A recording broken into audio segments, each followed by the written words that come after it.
ಸ್ಪ್ಲಿಟೆಂಟ್ಸ್ ಮತ್ತು ಡ್ಯಾಂಡ್ರಫ್ಗೆ ಹೇಗೆ ಮನೇಲೇ ಟ್ರೀಟ್ಮೆಂಟ್ ಮಾಡ್ಕೊಳ್ಬೋದು ಈಸಿಯಾಗಿ ಅಂತ ಹೇಳ್ಕೊಡ್ತಾ ಇದ್ದೀನಿ. ನಮಸ್ತೆ, ನಾನು ದೀಪಾ ನಾಗೇಶ್, ಆಯುರ್ವೇದಿಕ್ ಬ್ಯೂಟಿ ಥೆರಪಿಸ್ಟ್.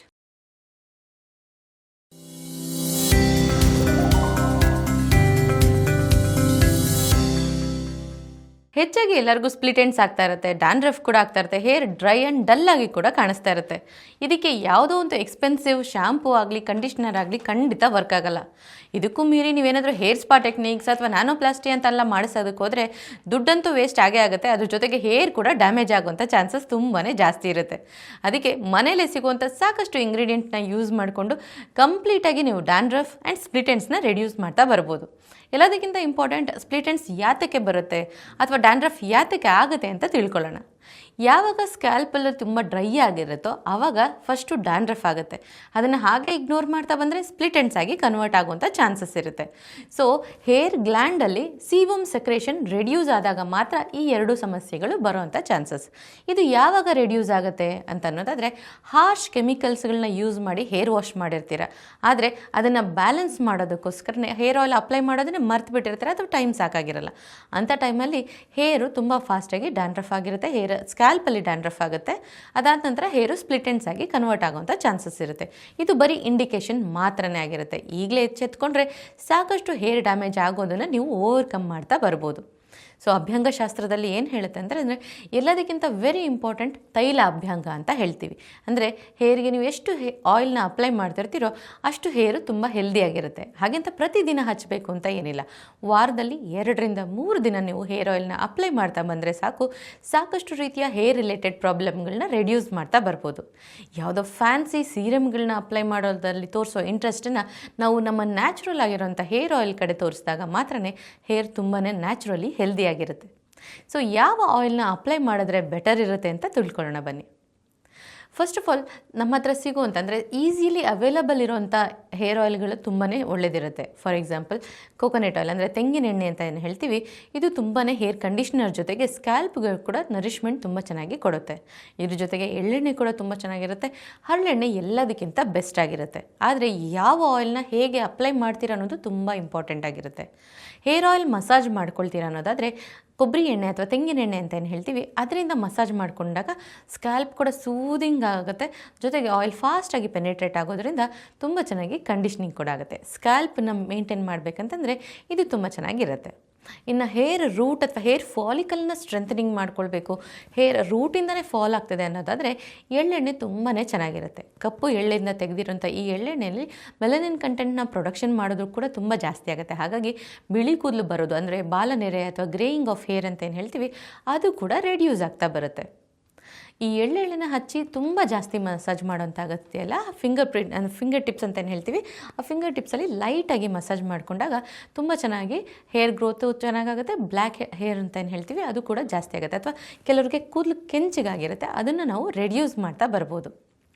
ಇನ್ನು ಎಳ್ಳೆಣ್ಣೆನ ಹಾಕಿದಾಗ ನಾವು ಹೆಚ್ಚಾಗಿ ಅದಕ್ಕೆ ಇನ್ಕಾರ್ಪೊರೇಟೆಡ್, ಅಂದರೆ ಅದಕ್ಕೊಂದಷ್ಟು ಹರ್ಬ್ಸ್ಗಳನ್ನ ಹಾಕಿ ಬಿಸಿ ಮಾಡಿದಾಗ ಅದಿನ್ನೂ ರಿಚ್ ಆಗಿ ಕನ್ವರ್ಟ್ ಆಗುತ್ತೆ.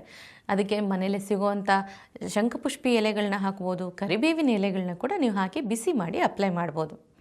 ಕೊಬ್ಬರಿ ಎಣ್ಣೆನ ತಣ್ಣಗೆ ಅಪ್ಲೈ ಮಾಡಿಕೊಂಡ್ರೂ ನಡೆಯುತ್ತೆ, ಆದರೆ ಎಳ್ಳೆಣ್ಣೆ ಹಾಕಬೇಕಂದ್ರೆ ಸ್ವಲ್ಪ ಉಗುರು ಬೆಚ್ಚಗೆ ಮಾಡಿ ಹಚ್ಚಿದಾಗ ಫಾಸ್ಟಾಗಿ ಪೆನೆಟ್ರೇಟ್ ಆಗುತ್ತೆ.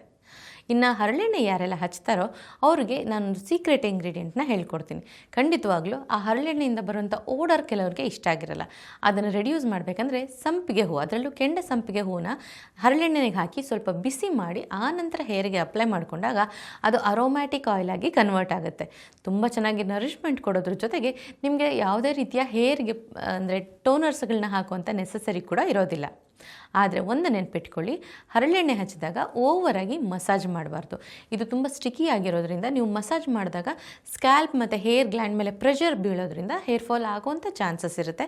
ಹಾಗಾಗಿ ಇದನ್ನು ಅಪ್ಲಿಕೇಟಿಂಗ್ ಆಯಿಲ್ ಅಂತ ಹೇಳ್ತೀವಿ. ಜಸ್ಟ್ ಹರಳೆಣ್ಣೆನ ಚೆನ್ನಾಗಿ ಹಚ್ಚಿ ನೀಟಾಗಿ ಈ ರೀತಿ ಟ್ಯಾಪ್ ಮಾಡೋದ್ರಿಂದ ಅದು ಚೆನ್ನಾಗಿ ಪೆನೆಟ್ರೇಟ್ ಆಗುತ್ತೆ. ಹಾಗಾಗಿ ಬಾಡಿ ಕೂಡ ಕೂಲ್ ಆಗುತ್ತೆ, ಹೇರ್ ಕೂಡ ತುಂಬಾ ಹೆಲ್ದಿ ಆಗುತ್ತೆ. ಯಾವುದೇ ಹೇರ್ ಆಯಿಲ್ ಅಪ್ಲೈ ಮಾಡಿರಲಿ, ಎಸ್ಪೆಷಲಿ ಹರಳೆಣ್ಣೆ ಹಚ್ಚಿದಾಗ ಶಾಂಪೂ ಕಂಡೀಷ್ನರ್ಸ್ಗಳನ್ನ ಯೂಸ್ ಮಾಡಿದಾಗ ಅಡ್ವರ್ಸ್ ಆ್ಯಕ್ಷನ್ ಆಗುವಂಥ ಚಾನ್ಸಸ್ ಇರುತ್ತೆ. ಅದಕ್ಕೋಸ್ಕರನೇ ಹರಳೆಣ್ಣೆ ಅಥವಾ ಯಾವುದೇ ರೀತಿಯ ಎಣ್ಣೆ ಕೊಬ್ಬರಿ ಎಣ್ಣೆನ ಹಚ್ಚಿದಾಗ ಸೀಗೆಕಾಯಿನ ಯೂಸ್ ಮಾಡೋದು ಬೆಟರ್ ಇರುತ್ತೆ. ಅಯ್ಯೋ, ಸೀಗೆಕಾಯಿ ಹಚ್ಚಿದ ತಕ್ಷಣ ತುಂಬ ರಬ್ ಮಾಡಿ ತೆಗಿಬೇಕು, ಟೈಮ್ ಕನ್ಸ್ಯೂಮಿಂಗ್ ಅಂತ ಕೆಲವರು ಅಂದ್ಕೊಂಡಿರ್ತಾರೆ. ನಿಜವಾಗ್ಲೂ ಅದೆಲ್ಲ ಮಾಡೋಂಥ ನೆಸೆಸರಿನೇ ಇರೋದಿಲ್ಲ.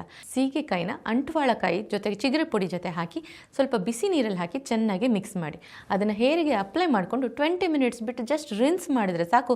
ಶಾಂಪೂ ಕಂಡೀಷ್ನರ್ಗಿಂತ ಫಾಸ್ಟಾಗಿ ನಿಮ್ಮ ಹೇರ್ನ ಕಂಡೀಷ್ನಿಂಗ್ ಮಾಡುತ್ತೆ, ಕ್ಲೆನ್ಸ್ ಕೂಡ ಮಾಡುತ್ತೆ.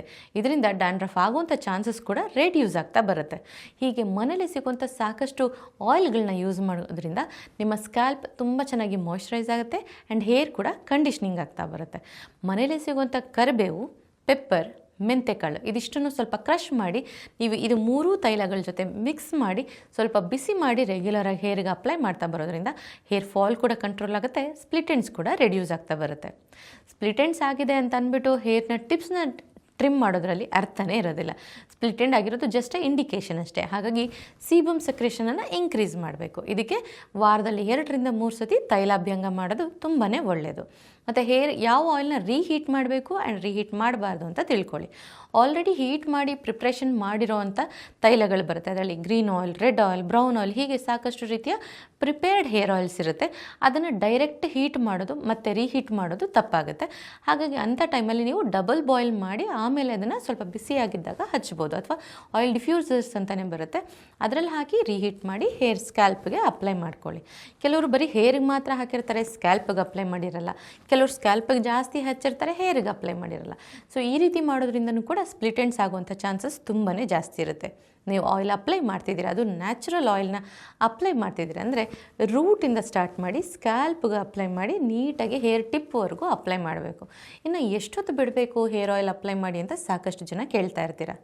ಟೈಮೇ ಇಲ್ಲ ಅನ್ನೋರು ಅಟ್ಲೀಸ್ಟ್ 20 ಮಿನಿಟ್ಸ್ ಟು 30 ಮಿನಿಟ್ಸ್ ಆದರೂ ಬಿಡಬೇಕಾಗತ್ತೆ. ಹೇರ್ ಆಯಿಲ್ ಅಪ್ಲೈ ಮಾಡಿದ ನಂತರ ತಕ್ಷಣ ವಾಶ್ ಮಾಡಬಾರ್ದು. ಬಟ್ ಅಭ್ಯಂಗಶಾಸ್ತ್ರದ ಪ್ರಕಾರ ಅಟ್ಲೀಸ್ಟ್ 8 ಅವರ್ಸ್ ಅಂದರೆ ಒಂದು ರಾತ್ರಿ ಇಡೀ ನೀವು ಹೇರ್ ಆಯಿಲ್ ಅಪ್ಲೈ ಮಾಡಿ ಹಾಗೆ ಬಿಡೋದ್ರಿಂದ ತುಂಬ ಚೆನ್ನಾಗಿ ಹೇರಿಗೆ ನರಿಷ್ಮೆಂಟ್ ಸಿಗುತ್ತೆ. ಸೊ ರಾತ್ರಿ ಅಪ್ಲೈ ಮಾಡಿ ಬೆಳಿಗ್ಗೆ ಎದ್ದು ವಾಶ್ ಮಾಡ್ಬೋದು. ತುಂಬಾ ಹೇರ್ ಡ್ರೈ ಆಗಿದೆ ಅಂತ ಅನ್ನೋದಾದರೆ ಮೋರ್ ದ್ಯಾನ್ 24 ಅವರ್ಸ್ ಬಿಟ್ಟರೂ ತಪ್ಪೇನೂ ಆಗೋದಿಲ್ಲ. ಸೊ ಇದೇ ರೀತಿ ಮನೇಲಿ ಸಿಗುವಂಥ ಈಸಿಯಾಗಿ ಸಿಗುವಂಥ ಹೇರ್ ಆಯಿಲ್ಗಳನ್ನ ಅಪ್ಲೈ ಮಾಡ್ತಾ ಬರೋದ್ರಿಂದ ಸ್ಪ್ಲಿಟ್ ಎಂಡ್ಸ್ ಆ್ಯಂಡ್ ಡ್ಯಾಂಡ್ರಫ್ ಎರಡನ್ನೂ ರೆಡ್ಯೂಸ್ ಮಾಡ್ತಾ ಬರ್ಬೋದು. ಖಂಡಿತವಾಗ್ಲೂ ಟ್ರೈ ಮಾಡಿ. ಇದೇ ಥರನೇ ಬ್ಯೂಟಿ ಅಪ್ಡೇಟ್ಸ್ಗಾಗಿ ಫಾಲೋ ಮಾಡ್ತಾಯಿರಿ ವಿಶ್ವವಾಣಿ ಹೆಲ್ತ್ ಯೂಟ್ಯೂಬ್ ಚಾನಲ್.